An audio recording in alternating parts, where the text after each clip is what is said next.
Hi everyone, my behavioral health theory project focused on binge drinking in Greek life students. So binge drinking is defined as a pattern of drinking that brings a person's blood alcohol concentration to 0.08 grams per cent or above.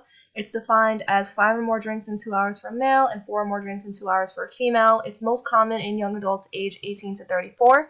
About 25% of 18 to 25-year-olds engage in binge drinking. So how does this apply to my population?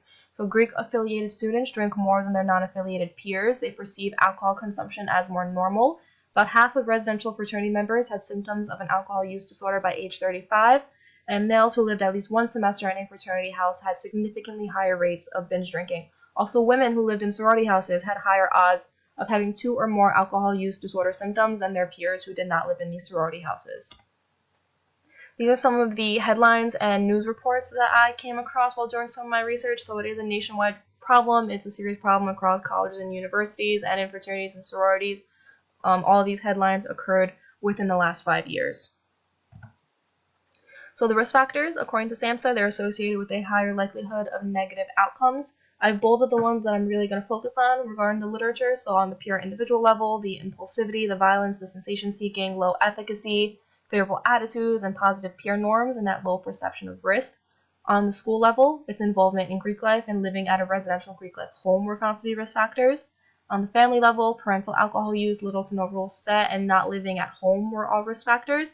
And then on the community level, having that high alcohol density, a lot of bars and liquor stores in the area could lead to an ease of access and an ease of availability. On the other hand, the protective factors are associated with a lower likelihood of negative outcomes, so they're pretty much the opposite, so that low sensation seeking, high self-efficacy, fewer positive expectancies, high importance of religion was found to be pretty important.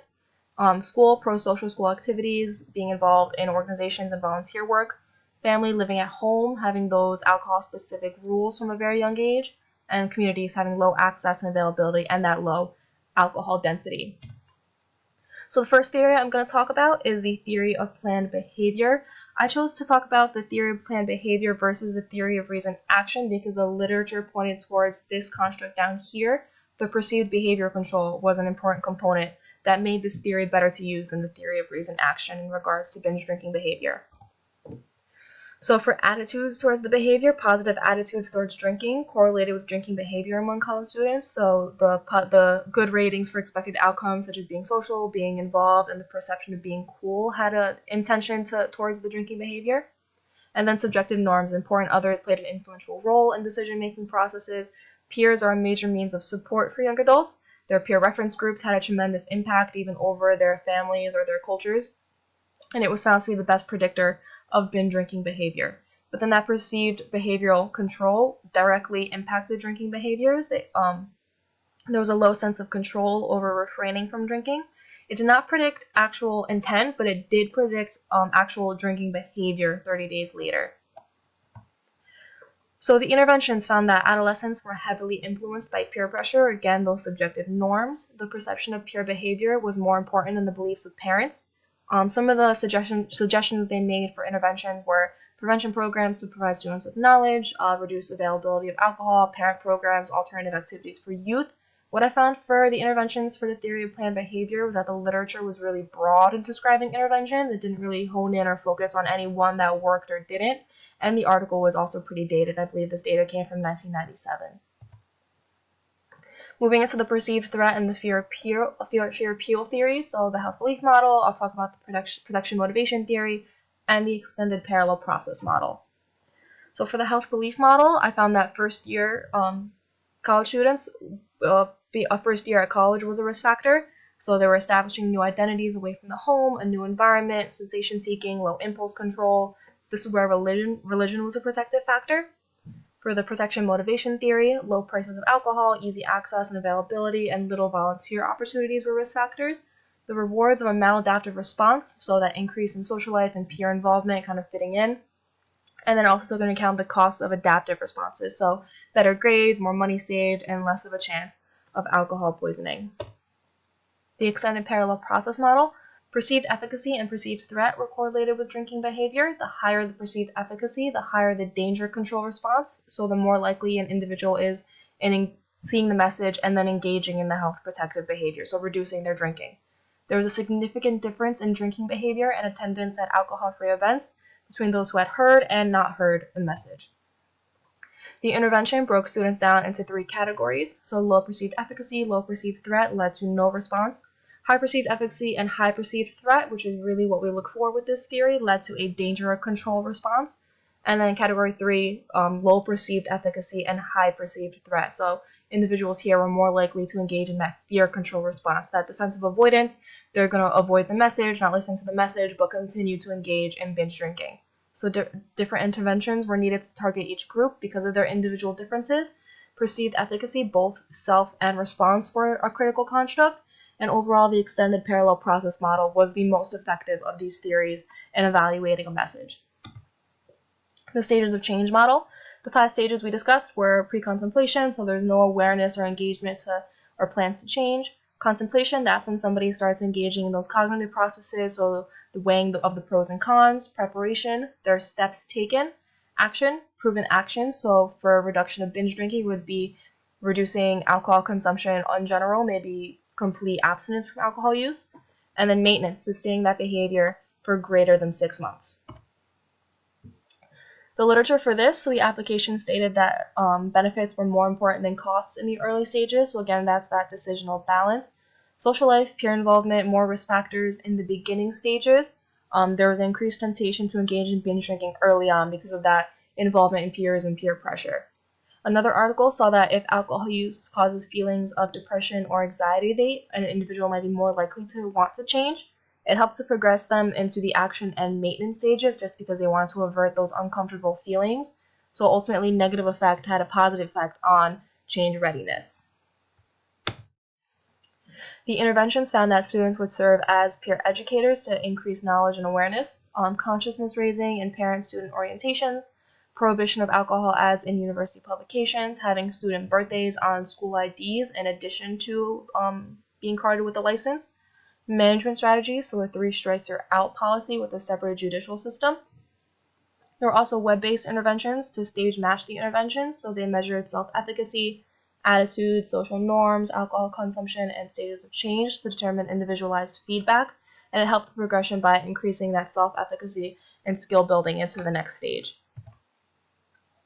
Finally, the social cognitive theory. So the 5 constructs for this are the knowledge, both content and procedural, so knowing the information and knowing how to use the information. Perceived self-efficacy, it has to be task-specific, and also resiliency, so having that confidence to engage in the behavior even during difficult times and difficult situations. Outcome expectations, so positive and negative expectancies and the reinforcement of them. Sub-goals for goal formation, and finally the socio-structural factors for the environment. So the reciprocal triadic causation explains how the environment, the person, the behavior are kind of all interconnected into this loop of how they all go back and forth with the social cognitive theory. So the application, alcohol-specific rules in adolescence was predictive of later onset of alcohol use, lower frequency of alcohol use, and reduced drinking. It increased knowledge and perceived efficacy. Higher self-efficacy in being able to refuse alcohol, more negative expectancies, and less positive expectancies of alcohol use, lowered alcohol use in general. So again, the perceived positive expectancies, such as socializing or peer involvement, had led to a higher use of alcohol versus the perceived negative expectancy, so fear of losing control, feeling sick, being hungover, led to a lower use of alcohol. Targeting task-specific self-efficacy, so is an individual involved in a Greek life organization drinking to fit in with their peers because of peer pressure, or are they drinking because there's something going on and they're using it to numb out because they don't want to deal with something. So in both cases, they might engage in binge drinking, but they're engaging in binge drinking for different reasons, so increasing that self-efficacy depending on what the reason is.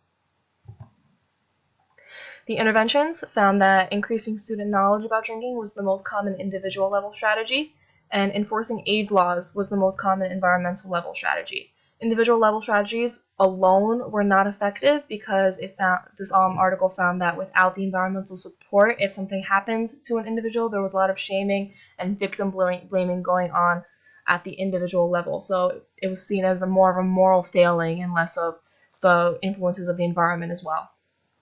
It also talked about computer-based interventions, so reducing the positive expectancies of alcohol use, increasing self-efficacy, and also role-playing real-life scenarios, so allowing the population to visualize how they're not invincible through their virtual decisions. And again, that necessary policy-based and structural support.